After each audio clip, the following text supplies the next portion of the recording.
Hello, everybody. We are here again with Reinaldo's chess lesson.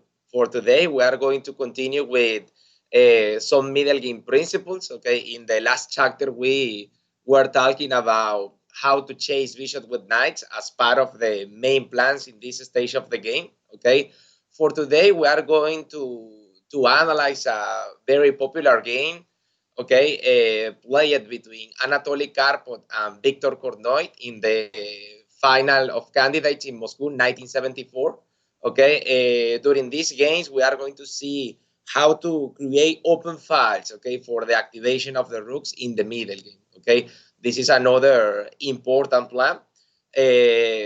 Usually, the creation of the open files happens in the center of the board because the central pawns are the first ones to be moving in the opening phase. Okay, but in this opening that we are going to see in this game, we will have a opposite castle position, and in opposite castle position, both players will try to attack, creating open files in each sector where they will be attacking. Okay, so let's start with the game. Okay, Anatoly Karpov was playing with white pieces, and he opened with e4. Okay, remember Anatoly Karpov have a very versatile style, okay, but in general, positional, okay, positional game. So Kornoy played with c5, okay, the Sicilian defense, knight f3 and d6. Now d4, okay, this is known as the open system, okay, black capture on d4 and white recapture with the knight. Here, remember that there is another alternative, the recapture with the queen. This is known as the Russian variant. Also possible, not too common because the queen is the more valuable pieces and can be chased by the knight, but there is some lines where the knight can be pinned. This is also, so some of the modern lines, okay, but the classical way to continue, knight f6 and now knight c3. Okay, this is one of the main positions in the Sicilian defense, and here Victor Kornoy continued with g6, defining the structure. Okay, because when black decides to have the bishop in this fianchetto location, we are in the dragon Sicilian. Okay, here really black have a lot of options. Okay, to continue in this moment, can continue with the knight of Sicilian. Okay, with a6, also the classical Sicilian with knight c6, some Echeveningen setups with e6. So this position is very versatile, okay, and black have a lot of options to continue, okay, but g6 is one of the main lines, okay, preparing the dragon Sicilian. And here, white continue with bishop e3. Typically, in this case, white is going to prioritize the development of the queen side, okay, with queen d2 and long castle to create an opposite castle position, okay. So here, bishop g7. This is a very important moment of the game because, okay, the bishop on e3 seems to be exposed. Here, black can try to do an attack with the knight over the bishop, looking for the favorable exchange. But this attack is premature and really represents a blunder in this moment in the opening due to bishop b5 check. Okay, if black cover the check with the bishop, this knight will be hanging on g4 due to the beam. Okay, this is a well-known opening trap. So they chase the bishop with the knight is premature here. Black play bishop d7, enabling the fa square for the knight. So now we can see that this is possible. So for that reason, white play f3 to square away of the knight, controlling the knight jumps and preventing that black can chase the bishop with the knight. Okay, so knight c6, queen d2, short castle. Okay, and now bishop c4. Okay, with this move, white start a variant known as the Yugoslav attack against the Dragon Sicilian. Okay, basically the idea of bishop c4, apart from continue the development, is reinforce the control on the d5 square. Okay, the bishop on c4 is a big expose. We can see that can be chased by the knight, but this is a normal part of the plan. Okay, because white needs control the d5 square. There is another alternative for white, for example, modern lines, okay, with long castle, but long castle don't control the d5 reaction, and black can push the pawn because with the knight on c6, this square is covered by the knight, and white won't be able to push the pawn. There is some lines where white can trade knights on c6, okay, but that helps black, okay, to reinforce the center and add other positions with different approach, okay. Still very sharp, okay, but we are going to continue the game with the main line, okay, the Yugoslav attack. So bishop d7, and here finally we can see how black with this move managed to connect the major pieces. So with the major pieces connected, or almost the rooks connected, okay, black is ready to start the middle game, okay. And in this position, the white can castle long, connecting the rooks, but instead long castle, white decides to play h4, okay. Here the order of move can be very variable, okay. Usually the positions transpose. With this move, okay, white start a pawn storm, okay, to attack the king side, because due to the black pawn on g6, white have a rupture pawn available, okay, to try to exchange pawns and open the files, okay. So despite the king is still in the middle game, really h4 is a move that is directly aimed to create an open file for the middle game incoming, okay. And now here black decides to make use of the open file that was already created in move number 2 after c takes on d4, okay. And black decides to occupy the c file, okay, with the rook, and this offer to black some tactical possibilities because the bishop on c4 is hanging right now, okay. There is another alternative, because considering that this is an opposite castle position, probably black is going to think in play on the queen side, okay, and makes sense try to mobilize this rook and leave the other rook to attack in this sector of the board. Some of the old lines, okay, suggest some move like queen a5 in order to leave the ca square for the king side rook and not for the queen side rook. Another potential advantage of this plan is that black can anticipate this maneuver by white, trying to trade the data score bishop to highlight potential weaknesses created after the trade of those bishops, okay? For example, bishop b3, rook fca, and h5, okay? White sacrifice the pawn in order just to open lines, okay, to attack on the king side. And this idea can be combined with possible bishop a6 to try to trade the data score bishop. But the fact that the rook no is on fa give to black the possibility to retrieve the bishop, avoiding the loose exchange, okay? But we are going to see the variant of the game, okay, rook ca. The bishop is hanging. Now, white decides to make a prophylactic move, okay, this is a theoretical variant, bishop b3. And here now, knight e5, okay, with knight e5, black is trying to take this square to chase the bishop, okay? So long castle. Now we have the opposite castle position, and black is going to try to attack using this semi-open file, and white is going to open the file on the king side to attack in this sector of the board. So knight c4.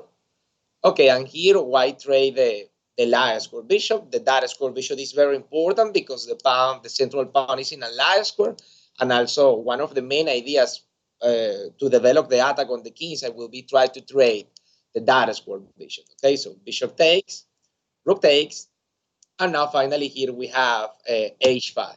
Okay, reaching the rook to point. There is some lines, okay, where white can try to play g4 first initially, okay, before get the rook to point. Okay, usually the ideas with g4 are in relation with try to push the pawn to g5 to deflect the knight. For example, now queen a5, knight b3, winning a tempo attacking the queen, and after queen a6, e5. And here, if black capture the pawn, okay, with g5, there is a chance to deflect the defender, okay, over the bishop. So here there is an interesting line for black where black can sacrifice the knight. This position is very dynamic because black sacrifices pieces for 2 pounds, and you know, destroying also this pawn is going to fall, okay, incoming, because the bishop is already defended, and the position is very dynamic and complex, okay, typical in the typical style of the Dragon Sicilian, okay. But you know, in the game, Anatoly Karpov select, let's say, a more aggressive variant, reaching the rupture point directly, okay, to open the file. Okay, so Kornoy accepted the challenge, took on h5 with the knight. Here, very important to say something. In opposite castle positions, really, material consideration are less important, okay, because the game usually is going to be decided by a direct attack through the enemy king. Okay, so in this case, really have 1 pound, 2 pounds of disadvantage, or even a pieces. That doesn't matter. The most important is the initiative in the attack. Okay, so for that reason, these kind of games are very risky for both players because okay, if you have a material disadvantage and your attack not is successful, okay, maybe you can lose the game due to the material disadvantage, but no, it's really the typical reasons. The typical reason is just suffer a checkmate because the attack of your opponent is faster or your attack faster. Okay, so okay, here g4, removing the knight, knight f6, and here before continue with the attack, we have a very elegant move played by Karpov, and is knight d e2. Okay, the counterplay for black in this variant is based in the pressure in the intersection point on c3 and b2 with the queen and also the other rook. Okay, so typically black have in those kind of positions an automatic positional exchange sacrifice on c3. So the move by Anatoly Karpov is directly aimed to reinforce the point on c3 to prevent that kind of positional exchange sacrifice there. Okay, so queen a5, Kornoy start to mobilize more pieces on the queen side.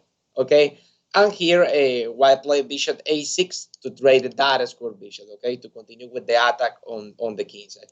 Here there is an interesting line for black.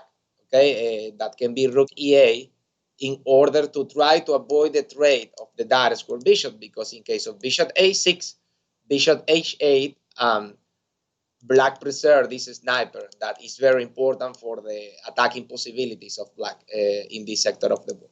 Okay, but what after queen a5, we have the standard way to proceed here with bishop a6.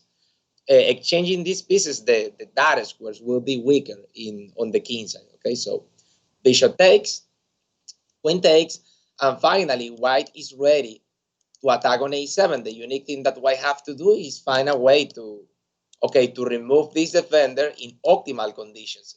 The situation now is too simple because in case of g5, okay, this knight can be used as a blocker sometimes. Okay, so rook fca, black is preparing the positional exchange sacrifice again, and here before continue with the attack on the king side, Karpov decides to reinforce the c3 pawn one more time with rook d3. Okay, when one, two, three defenders. Okay, three attackers, three defenders. We can consider these as all the attackers are more valuable than all the defenders. Really, probably this move is a bit unnecessary, but really this concept is known as overprotection. Okay, the overprotection in chess, okay, works in to liberate the use of other of the pieces. Okay, because if the knight is well protected, probably this knight can be used to attacking labors on the king side. Okay, so now we have here a move played by Victor Kornoy, because as white reinforce the pawn on the point on c3, white is ready to continue with the attack with g5, and when the knight jumps to h5, white can use the knight to g3 to remove the defender and looking for the checkmate on a7, because the rook will be the substitution for this knight on the defensive labor on c3. Okay, so Kornoy was concerned here at this moment about the pawn advance to g5, and he did this move, rook 4 c5, to try to control this square to prevent the g5 pawn advance. But this is probably the losing move of the game. Okay, the best defense in this position is in relation with this move, bishop e6. Okay, to try to incorporate more pieces in the attack, and after g5, knight h5, knight g3. Here, black can try to regroup the pieces with queen e5, trying to regroup the queen to g7 to survive. Okay, for example, pawn takes, and here after queen takes. Okay, black have some defensive resource, okay, regrouping the queen, protecting a7, but white is clearly better here. Okay, so after rook 4 c5, trying to prevent g5, Anatoly Karpov play a brilliant move here, pushing the pawn to g5 anyway. Okay, so Kornoy continue with the capture. Okay, and now he's ready. Okay, to block the h file, reducing the attacking possibilities, and maybe why not possible queen g5 check to trade queens may be a very nice defense. Remember that the most important pieces in the attack is the queen. So after black defend the position, if can disappears the queen from the board, that helps a lot to consolidate. But here the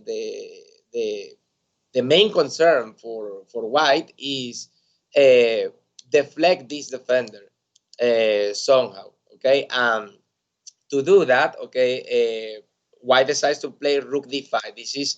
This tactical tool is known as interference. Okay, the rook on d5 is cutting the communication between the queen and the rook. Here seems to be more natural jump with the knight to d5 to try to remove this defense directly, but really this move will be a blunder. Okay, because after rook takes on d5, okay, now there is no knight to remove this defender, and with the black knight on f6, the a7 pawn will be well defended. Okay, and now a2 is falling, and black is going to develop his own initiative on the queen side. Okay, so this was a brilliant move, rook d5. Okay, white no is concerned about loose material here because this knight is needed to protect on the king side. Okay, so rook takes, and now knight takes. Okay, putting pressure on the knight.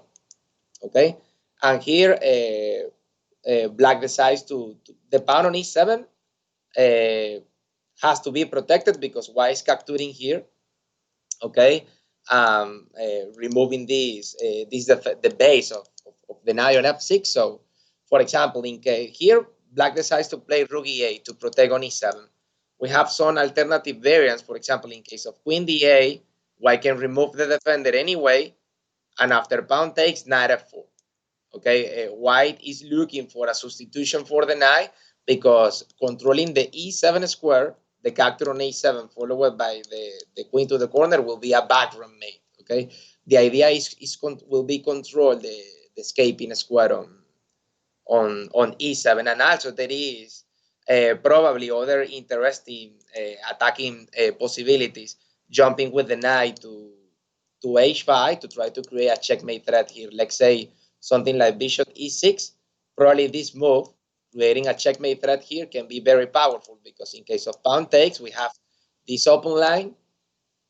Let's see. Well, here black seems to be like black can survive with bishop g4. Let me verify this move.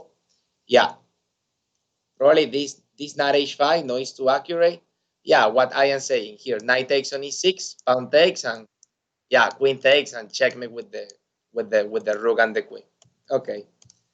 Yeah, bishop e6 really doesn't work as a defense. Okay. So well, after rook e8, okay, Karpov decides to incorporate a second knight.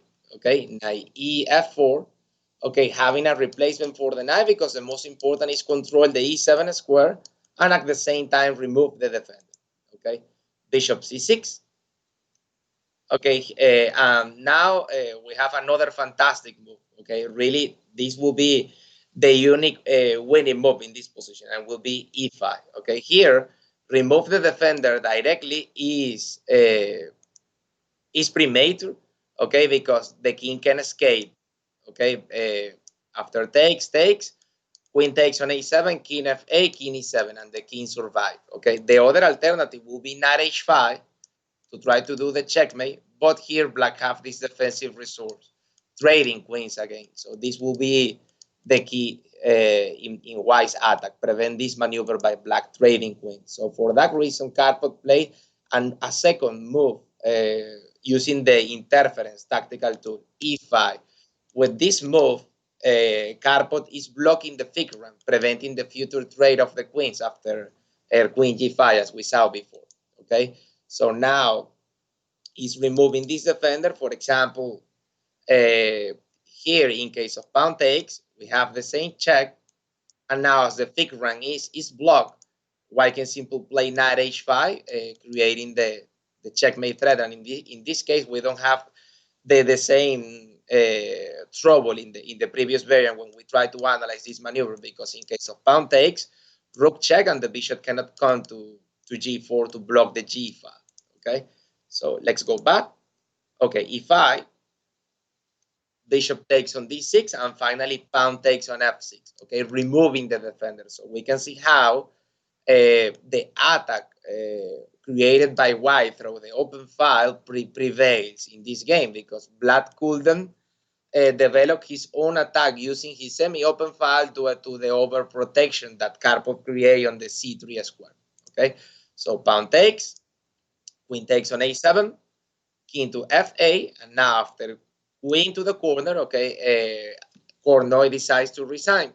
Okay, and the reason of that is because after king e7, white can capture on d5, and after queen takes rook e8, white is going to win a complete rook of advantage here. Okay, so with decisive material advantage, okay, nothing to do for black. Okay, so this is a model game where we can see the importance of the creation of the open files to activate the rook in the middle game. Okay, as a middle game principle, this is also a well-known plan to follow in order to activate the major pieces in this game.